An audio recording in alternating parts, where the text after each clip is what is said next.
जय श्री राधे कृष्ण मित्रों, आपका हार्दिक स्वागत है आपके चैनल फेस्टिवल पर, जहां हम आपके जीवन को सकारात्मक दिशा देने का प्रयास करते रहते हैं।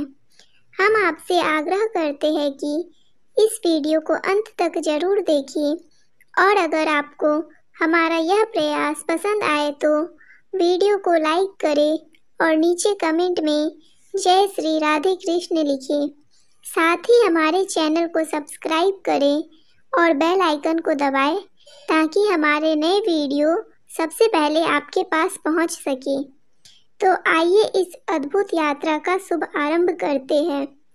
मार्गशीर्ष मास कथा अध्याय 12 अगहन मास।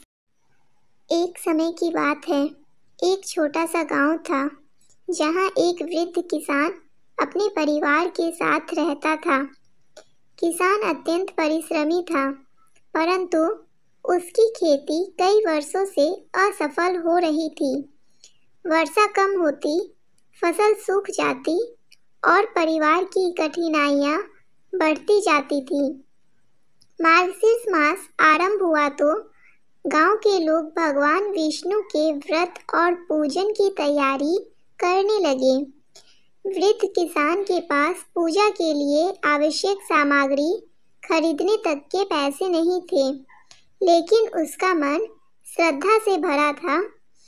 एक दिन उसने संकल्प किया, मेरे पास धन नहीं है, परंतु मैं अपने श्रम का फल भगवान को समर्पित करूंगा। उसने खेत में काम करना शुरू किया।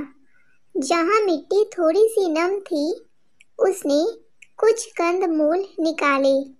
उन कंदमूल को अच्छी तरह साफ किया, उन्हें एक पत्ते पर सजाया और घर के कोने में एक छोटा सा दीपक जलाकर विष्णु भगवान को अर्पित कर दिया। घर वाले बोले, इतनी साधारण भेंट क्या भगवान स्वीकार करेंगे? किसान बोला, भगवान हमारे हाथ का नहीं, हमारे मन का स्वीकार करते हैं। जो हृदय से दिया जाए वही सच्चा प्रसाद है। उसी रात घर पर एक साधु आया। साधु ने किसान द्वारा अर्पित किए कंदमूल देखकर कहा, हे किसान, तुम्हारा यह अर्पण स्वर्ण से भी मूल्यवान है। तुमने अपने परिश्रम का, अपनी श्रद्धा का फल भगवान को दिया है। यही सच्ची भक्ति है। साधु की आंखों में एक अनोखी चमक थी। उन्होंने किसान के सिर पर हाथ रखकर आशीर्वाद दिया। मार्गशीर्ष मास में जिसने सच्चे मन से अर्पण किया, उसे विष्णु स्वयं कृपा देते हैं। कल से तुम्हारा जीवन बदल जाएगा, किसान ने ऐसा कहा।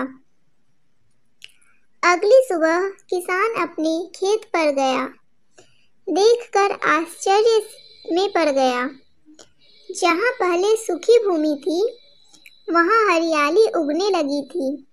रात में हल्की वर्षा हुई थी, जिसने पूरे खेत को एक नया जीवन दे दिया था। फसल इतनी उत्तम हुई कि गांव में किसान का नाम प्रसिद्ध हो गया। साधु फिर कभी दिखाई नहीं दिए। लोग समझ गए कि वह साधु कोई और नहीं, स्वयं भगवान विष्णु का दूत था, जो किसान के घर पर आया था उसे आशीर्वाद देने। अध्याय 12 से हमें यह सीख मिलती है कि भगवान को भव्य वस्तु नहीं, सच्ची भावना चाहिए। श्रम और ईमानदारी से दिया गया अर्पण सर्वश्रेष्ठ है। व्रत में समर्पण और निष्ठा सबसे बड़ा पुण्य देती है। मार्गशीर्ष मास में सादगीपूर्ण पूजा भी अद्भुत फल देती है।